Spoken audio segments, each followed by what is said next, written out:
The head of the Democrats' efforts thinks that taking control of the House is possible.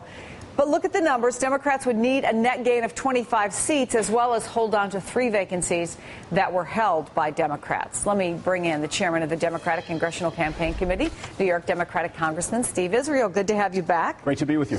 Your Republican counterpart not only says that you're wrong, he says that the GOP will gain seats in the House. So tell us what you're thinking. Well, you know, that kind of chest thumping doesn't win elections. May make my counterpart feel good. Tell you what, I agree with another Republican, Speaker John Boehner, the Republican Speaker of the House, who 2 weeks ago said that he believed that the House Republicans could lose the majority. He believed, and I think that he's accurate. And you don't think that was a fundraising ploy? No, he's looking at the same numbers we are, Chris. We need 25 seats to take the House back. He said that there are at least 50 seats in play. I actually think it's more towards 75.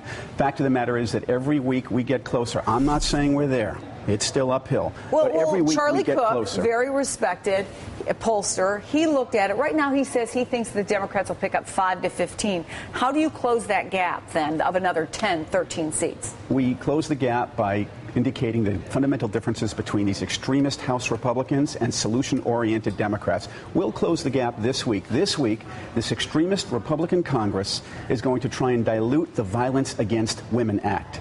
This is a Republican Congress that has chosen extremism over solutions every step of the way. And this week, they're going to do it again.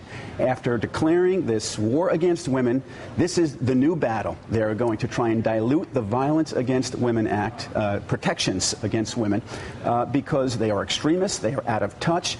They have focused more on shutting down Planned Parenthood offices than trying to open up new small businesses. You take that record, extreme after extreme after extreme, obstruction, obstruction, obstruction. You add it up. At the end of the day, this is going to be a close election. Yeah, let me ask you about some other issues that are out there. We've been talking a lot in the last week about gay marriage and the president talking about gay marriage. And even though the polls do seem overall nationally to be moving in the direction that the president has staked out, when you look at a lot of the battleground states, you look at places like Pennsylvania and Ohio and North Carolina, is it going to be tough in some of those districts for some of your folks who are running there? I don't believe it's going to be much of an issue in congressional races. Look, I think that the president made the right decision. I've supported this decision for my entire time in Congress and as a public official. It was the right decision.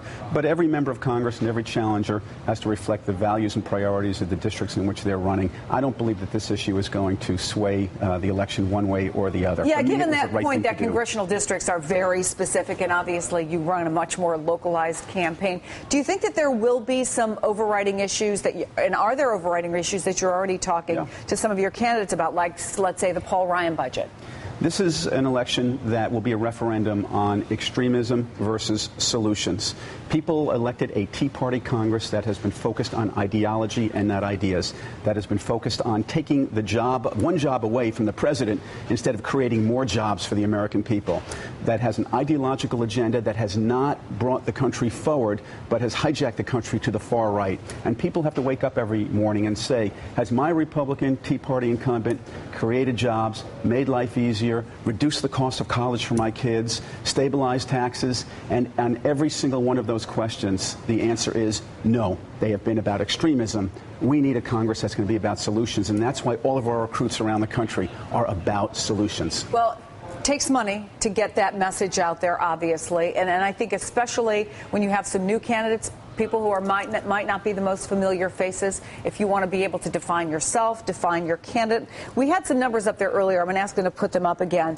The DCCC has outraised Republicans, 83.6 million compared to 73.7 million by the National Republican Congressional Committee. But you've got 5 million less in the bank. Is money going to be a problem for you? We have outraised the Republicans by nearly $10 million. We have outraised them, we've out-recruited them, we have out-messaged them, we have out-energized them. This has never happened before, that the minority party in Congress has outraised the majority party.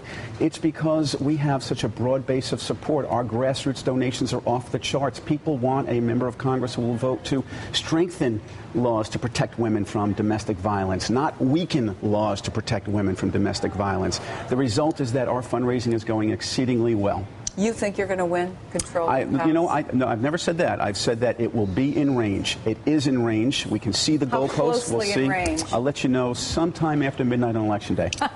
Congressman Steve Israel. Thank you. Thank you very much.